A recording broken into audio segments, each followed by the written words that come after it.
Describe briefly how a diffraction pattern is obtained on a screen due to a single narrow slit illuminated by a monochromatic source of light.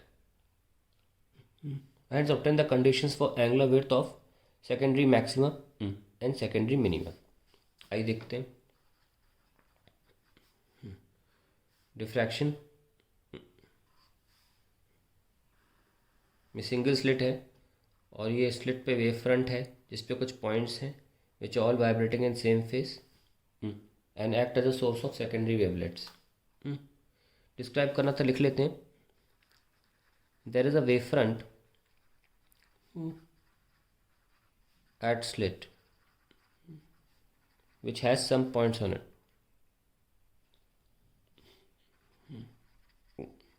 Some points on it, all vibrating in same phase. Serve as the source of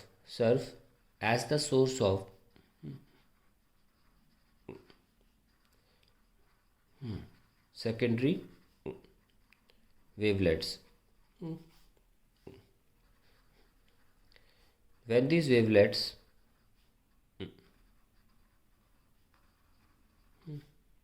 superpose on each other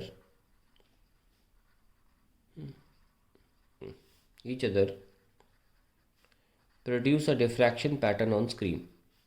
A diffraction pattern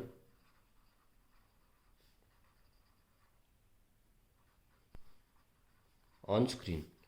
तो ये हमने लिख दिया theory.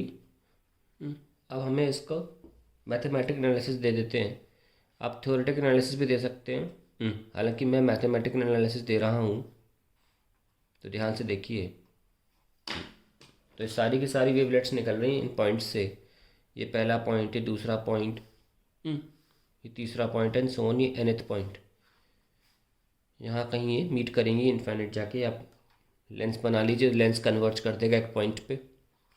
तो ये आप perpendicular गिराइए. गिराया. अब इन दो पॉइंट्स के बीच में दूरी मान लीजिए d है और पूरी स्लिट की विड्थ जो है वो b है. ठीक है. तो ये एंगल थीटा ले लिया, तो ये एंगल थीटा हो जाएगा, है ना, क्योंकि ये 90 माइनस थीटा है, 90 थीटा. तो अगर मैं दो पॉइंट्स ले लूँ 1 and 2, दो पॉइंट्स ले लूँ 1 और 2, इनके बीच की दूरी d है और ये जो है ये थीटा होने के कारण ये जो डिस्टेंस है कितना होगा, d साइन थीटा. तो इन दोनों के बीच में एक्स्ट्रा पाथ जो यहाँ से आने वाली लाइट ने किया वो d साइन थीटा था. ठीक है. तो फेज डिफरेंस में कन्वर्ट कर लें उसको कि भाई, या फिर लिख लेते हैं इस वाली लाइट के लिए इक्वेशन लिख लेते हैं पहले. y1 equals to a sine omega T. Okay. अगली वाली कैसे लिखोगे, a sine omega T plus some phase difference, because there is some path difference जो कि फेज डिफरेंस लिखा जा सकता है. तो मैं वही लिख के दिखा रहा था कि path difference d sine theta है, तो उसे फेज डिफरेंस में कैसे लिखोगे. दो कैसे. अगर आपका पाथ डिफरेंस लैम्डा का होता है तो फेज में कन्वर्ट होकर 2 पाई बन जाता है. और अगर d साइन थीटा का पाथ डिफरेंस होता है तो वो 2 pi by lambda into d sine theta बन जाता है. ये यूनिटरी मेथड किया ना मैंने, इसे बोलते हैं फेज. तो हर एक d साइन थीटा का मतलब फाई हुआ. तो अब y3 लिखोगे इस वाली पे, तो भाई ये डिस्टेंस तो 2d है, 1 2 3, 1 2 3. ये लो, ये कितना है d साइन थीटा. और अगर ये 2d है तो ये कितना हो जाएगा, 2d sine theta. And so on. Fourth के लिए क्या होगा, 3d साइन थीटा. मिलता रहेगा ऐसे. तो y3 पॉइंट्स क्या होगा, तो d साइन थीटा का मतलब हुआ फाई, तो 2d साइन थीटा का मतलब होगा 2 फाई. तो अब टू n जाओगे तो क्या होगा, a sine omega T plus n-1 क्योंकि 3 पर 2 है, 2 पे 1 है, इसलिए n-1 आएगा। और सारे के सारे ऐड होंगे, सुपरपोज। इंटरफ्रेंस में दो ही होते हैं ना, इसमें सारे ऐड होते हैं। y1 plus y2 up to yn। और सारे ऐड होने पर दिखने में कैसे लगते हैं? एक और लो, साइन ओमेगा टी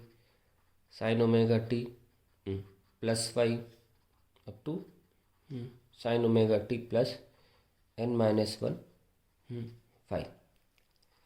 नाउ आप इसको सबको ऐड करेंगे तो साइन की सीरीज आती है एक, वो लिखना पड़ जाएगा। साइन एन है ना 5/2 upon sine 5/2 into sine omega T minus n-1 5/2।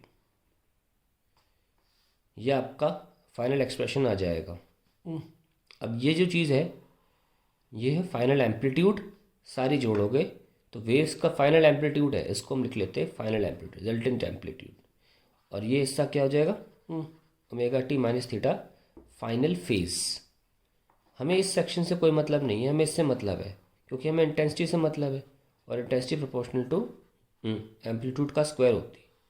तो सारा का सारा खेल अब आर का है, और आर ये निकल के आया। तो कितना आया? y equals to R A sine omega T minus theta. So R A आ गया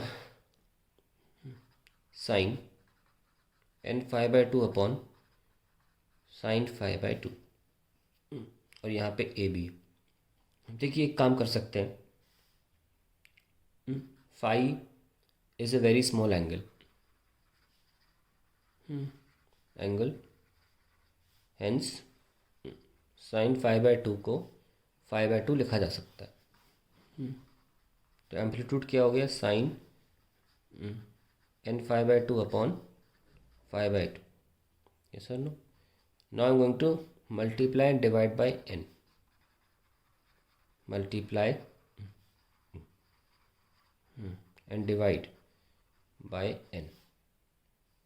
So we have a n sin n5/2 upon n5/2. Now what you do, n5/2 को आप बीटा मान लीजिए, तो आपका रिजल्टेंट एम्पलीट्यूड क्या आ गया? A N sine beta by beta. So intensity क्या थी? Proportional to R A square. Intensity equals to K R A square, that is K का पूरे का स्क्वायर कर लो, A square N square sine square beta by beta square.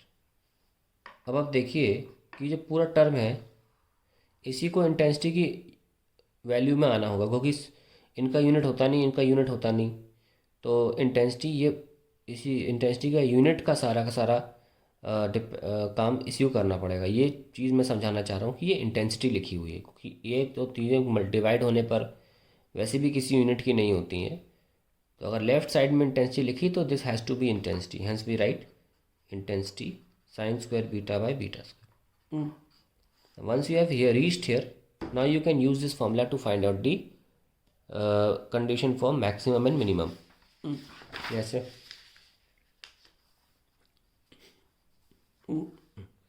तो we have intensity as I naught sine square beta by beta square, beta as n5/2, और we of phi was D sine theta into 2π/λ। ये था ना phi.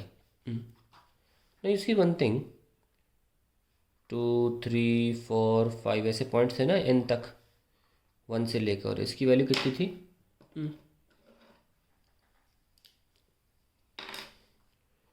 पूरा b के बराबर था ना। 1 और 2 के बीच में डिस्टेंस था d, 1 और 3 के बीच में डिस्टेंस कितना था? 2d। तो 1 और 4 के बीच में डिस्टेंस कितना होगा? 3d। तो 1 और n के बीच में डिस्टेंस कितना होगा? n-1d। एक कम हो रहा है ना, दैट मीन्स b को लिख सकते हैं n minus 1d. Now n is a very large number, so we can also take it as almost nd. तो यहाँ बीटा की जो वैल्यू है, देखो यहाँ पे nd लिखा हुआ ना, nd, इसको हम b लिख सकते हैं. This nd can be written as b. तो वी हैव पाई b, और 2 से 2 कैंसिल कर लीजिए, pi b sine theta by lambda. Okay, now ये तो आ गया pi B sine theta by lambda. तो अब हमारे पास इंटेंसिटी की इक्वेशन भी आ गई. तो पहले हम करेंगे कंडीशन फॉर मिनिमा. पहला कंडीशन मिनिमा के लिए आपको इंटेंसिटी ज़ीरो चाहिए ना, तो आप ऊपर ज़ीरो करने की कोशिश करोगे. जैसे ही आप ज़ीरो रखोगे बीटा में, लेकिन नीचे भी ज़ीरो आ जाएगा, और साइन ज़ीरो बाय ज़ीरो में लिमिट लगानी पड़ जाएगी, और लिमिट लगाओगे तो वो 1 हो जाएगा और इंटेंसिटी एक्चुअली मैक्सिमम आ जाएगी. ठीक है, तो मिनिमा तो मिलने वाला नहीं है, तो ज़ीरो पर मत ढूंढिए. पहला मिनिमा फिर बाद में ढूंढिए, जिस पे साइन तो ज़ीरो आए पर नीचे ज़ीरो ना लिखा हो. तो क्या लिखोगे, n पाई, पर n ज़ीरो नहीं होना चाहिए, है ना. Then you can have all the values, because sine n pi zero देता रहेगा और यहाँ ज़ीरो नहीं आएगा. तो कंडीशन क्या हुई, बीटा एस n पाई, और बीटा खोलिए, जो कंडीशन थीटा फॉर्म में चाहिए ना, pi B sine theta by lambda is equals to n pi. Pi से pi cancel, so we have b sine theta equals to n lambda, या sine theta equals to n lambda by b. और angle छोटे हैं ना, तो n lambda by b, theta को भी लिखा जा सकता है. This is the condition for minima. अब आता है condition for maxima. Beta equals to, maxima कब आएगा, जब आप यहाँ पे 1 रख दोगे, तो साइन 90 पे 1 आ जाएगा. अभी टेक्निकलिटी में नहीं जा रहा हूँ, डिटेल चाहिए तो आप मेरे लेक्चर्स में जाएं, डिफ्रैक्शन में, वहाँ आपको मिल जाएगा कि क्यों पाई बाय 2 हम नहीं ले सकते. मैं टेक्निकलिटी में नहीं जा रहा, मैं क्वेश्चन का आंसर कर रहा हूँ, तो मैं डायरेक्ट बता रहा हूँ पाई बाय 2 पे आपको नहीं लेना चाहिए. तो अगला नंबर 1 देने का आएगा साइन 270 का, साइन 90 पे आंसर गलत आएगा. साइन 270 लेंगे तो आपको -1 मिलेगा, और -1 का स्क्वायर 1 होता है, तो वो भी ठीक है. तो अगला जो आएगा वो 3 पाई बाय 2 से स्टार्ट करना पड़ेगा आपको, फिर 5 पाई बाय 2, तब सही है. So you can start with 3 pi by 2. 3 pi by 2, you will get ऊपर 1, नीचे 1 नहीं मिलेगा, ऊपर तो 1 मिल जाएगा ना, दैट इज़ मैक्सिमम. फिर बाद में 5 pi by 2, 7 pi by 2 and so on. तो सीरीज़ कैसे बनाएं, ऊपर ऑड नंबर्स लिखें, और स्टार्टिंग ही 3 से हो रही है, तो आपको 2n+1 लेना पड़ेगा, बाकी आप चिपका सकते हो पाई बाय 2. ये बीटा की कंडीशन है, थीटा निकालना है. तो बीटा क्या है, pi B sine theta by lambda is 2n+1 pi by 2. Pi से pi cancel, so we have b sine theta is equals to 2n+1 lambda by 2. और you can also write sine theta is equals to by 2b. तो theta लिख सकते हो 2n+1 lambda by 2b. This is the condition for minima. ठीक है, तो this is the complete analysis for diffraction. इसका छोटा तरीका भी होता है, वो मैंने जानबूझ के नहीं किया, वो किताबों में मिल जाएगा आपको आसानी से. ये मैं यही फॉलो करता हूँ. उसको और छोटे में किया जा सकता है, अगर मुझे एक्सप्लेन ना करना पड़े, तो जैसे 13 मिनट में हुआ है, 14 मिनट में, ये 7 मिनट में भी हो सकता है. ठीक है, ऐसा कुछ नहीं है. अब हम इसका दूसरा पार्ट कर लेते हैं क्वेश्चन का. मैक्सिमम मिनिमा की कंडीशन निकालनी थी सेकेंडरीज की. इन्होंने सेंट्रल मैक्सिमम के बारे में नहीं बताया, तो मैंने वो निकाला भी नहीं है. एनीवेज, अगला part. 2 wavelengths of sodium light 590 nanometer and 596 nanometer are used in turn to study the diffraction taking place at a single slit aperture. इतना. The distance between the slit and the screen is 1.5 meter. Calculate separation between the position of first maxima and diffraction pattern obtained in the first maximum of the diffraction pattern obtained in 2 cases. तो आपको पहली जो wavelength है 590 nanometre दे रखी है, पहली नहीं, एक वेवलेंथ, और दूसरी वेवलेंथ दे रखी है 596 नैनोमीटर। और जो बी की वैल्यू है वो इतनी है 10⁻⁻�6। The distance between slit and screen is 1.5, यानी कि डी की वैल्यू दे रखी है 1.5 मीटर। याद रखें कि मैक्सिमा के लिए पोजीशन की जो कंडीशन होती है, फॉर्मूला होता है nth के लिए, वो होता है 2n+1 lambda D bye D, और यहाँ 2 आ जाता है। ये फॉर्मूला होता है, रटा होना चाहिए। तो पहले की बात कर रहे हैं 1 की, 2 × 1 3/2, 3 लैम्डा डी बाय 2d पहले की। तो डिफरेंस ऑफ पहली क्या होगी, 3 लैम्डा डी बाय 2d, कौन सा वाला, 2 वाला, -3 लैम्डा 1 डी बाय 2d। सो 3d बाय 2d आप कॉमन ले लो, लैम्डा 2 माइनस लैम्डा 1 यहाँ रख लो। सो 3 इंटू कैपिटल डी कितना है 1.5 अपॉन छोटा स्लिट कितना है ये 2, sorry B, letter B use करते हैं ना, मैं तो बी यूज़ करता हूँ तो आप भी बी यूज़ कर लीजिए। वो इंटरफ्रेंस में छोटा डी यूज़ करता हूँ मैं, कोई फ़र्क नहीं पड़ता उससे, -6। और यहाँ lambda 2 596 minus 590। So you get 3 into 4.5 divide by 4 10⁻⁻6 into 6 1.5। और यहाँ पे ये नैनोमीटर है तो -9 लगाना मैं भूल गया हूँ, खैर। तो 4.5 इंटू 1.5 10⁻³ मीटर। 4.5 इंटू 1.5 होगा 2.25, ऐड कर दो इसमें 6.5 6.75 10⁻³ मीटर और 6.75 mm। That completes the entire question. Now इसका और पार्ट कर लेते हैं।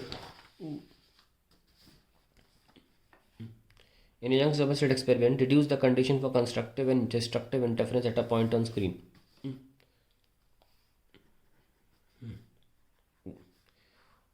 देखिए पहली होगी, आपको पता है कि इंटरफेरेंस में 2 स्लिट्स होती हैं, और ये थोड़ा आसान हो जाता है क्योंकि आपको 2 ही कोई मर्ज कराना है। y1 इज़ a साइन, ये लाइट ओमेगा टी पे गई, और इसका अपने इसके साथ फेज डिफरेंस कितना हुआ, फाई ले लेते हैं, a sine omega T plus phi, दोनों को ऐड कर देते हैं, y1 प्लस y2। इसका a1 a2 ले लीजिए, सॉरी अलग हो सकती है एम्पलीट्यूड्स क्योंकि वेव फ्रंट्स अलग है, डिफ्रैक्शन में अलग नहीं हो सकती। a1 a2 में a ही लिखा था मैंने क्योंकि वो वेव फ्रंट ही एक ही थी। a2 sine omega T plus phi, a1 sine omega T plus a2 sine omega T cos phi plus a2 cos omega T sine phi. So you have a1 plus a2 cos phi, ऐसे common ले लिया और sign omega T यहाँ पर आ जाएगा, a2 sine phi cos omega T. Now a1 plus a2 cos phi हो जाएगा a कॉस थीटा, लेट करा मैंने, और a2 साइन फाई को मैं अज्यूम कर लूँगा a sine theta. Okay, then my equation will become a cos theta sine omega T plus a sine theta cos omega T, which I can also write it as a common लेकर sine omega T plus theta. ये हमारा final जुड़ के आ गया, पर हमें पता है कि हमें तो इंटेंसिटी के लिए एम्पलीट्यूड चाहिए क्योंकि उसका स्क्वायर करेंगे, तो यहाँ एम्पलीट्यूड कैसे निकाला जाए। जैसे इसको मैं फर्स्ट मान लूँ, इसको सेकंड मान लूँ, स्क्वायरिंग एंड एडिंग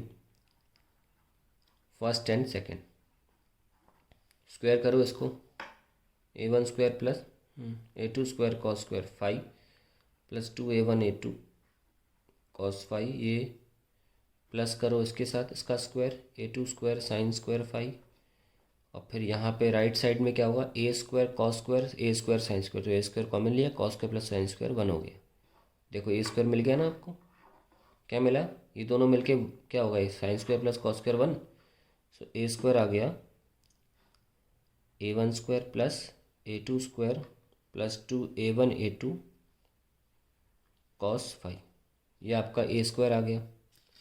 अब पन्ना पलटेंगे और इंटेंसिटी के लिखेंगे proportional to A square which is equals to K A square, K A1 square plus A2 square plus 2A1 A2 cos 5।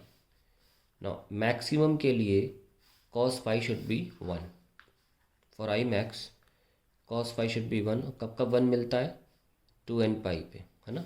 वो सर्किल लेकर आओ और देखो 1 कब मिलता है, x कोऑर्डिनेट एक ही बार तो मिलेगा, पूरे चक्कर के बाद फिर मिलेगा 2 पाई, फिर 4 पाई, इसलिए ऐसा रहता है। अब 2 पाई की जगह आप क्या कर सकते हो, अगर आपको पाथ डिफरेंस में चाहिए लेमडा लिख सकते हो, तो पाथ डिफरेंस में कंडीशन ये हो गई, फॉर आई मिनिमम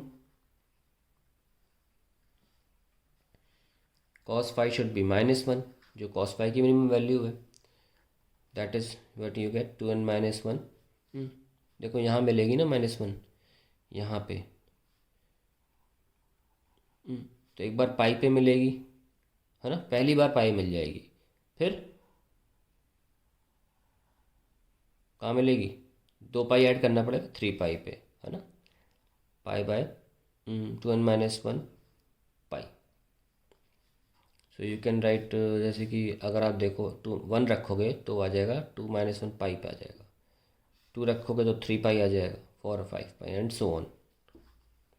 तो कंडीशन फॉर पार्ट डिफरेंस क्या होगी, पाई का मतलब लेमडा बाई 2 होता है, तो 2n माइनस 1 लेमडा बाई 2, ये पार्ट डिफरेंस कंडीशन है, ये फेज डिफरेंस कंडीशन है। सो हमने पहला पार्ट तो कर लिया, condition for maximum minima destructive and instructive के लिए, कंस्ट्रक्टिव के लिए। फिर draw the graph showing a variation of intensity in the interference pattern against position y on screen.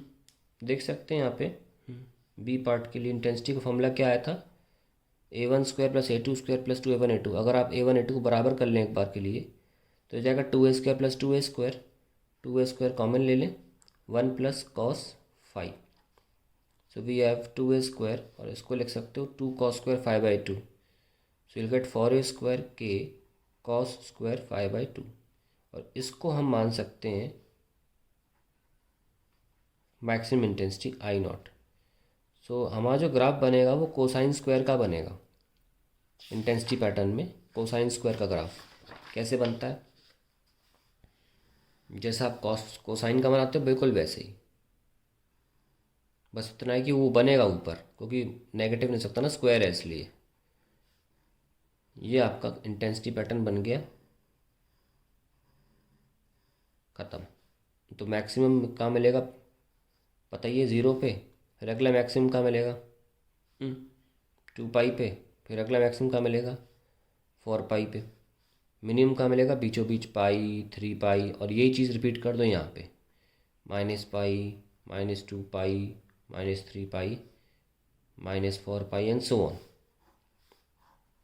ये वैल्यू क्या होगी, के 4A स्क्वायर, है ना, क्योंकि इंटेंसिटी क्या थी, के 4A square cos square 5/2। yes or no? So these are the answers to all the questions.